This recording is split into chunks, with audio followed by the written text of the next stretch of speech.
O'zbekiston Superligasida to'p surayotgan eng qimmat futbolchilar top 10 ligi. Asadbek Hakimov kanaliga obuna bo'ling.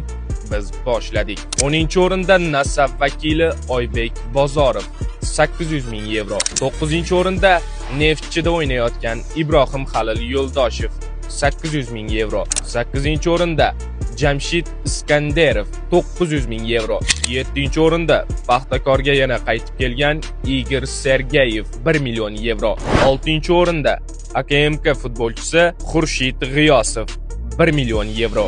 5-o'rinda Sug'diyona hujumchisi Lyuche Dariyev 1.2 million yevro. 4-o'rinda Bunyodkor Odil Hamrobekov 1.2 million yevro. 3-o'rinda Nasaf vakili Sherzod Nasrullayev 1.2 million yevro. 2-o'rinda ham Nasaf vakili Akmal Mazgavoy 1.5 million yevro.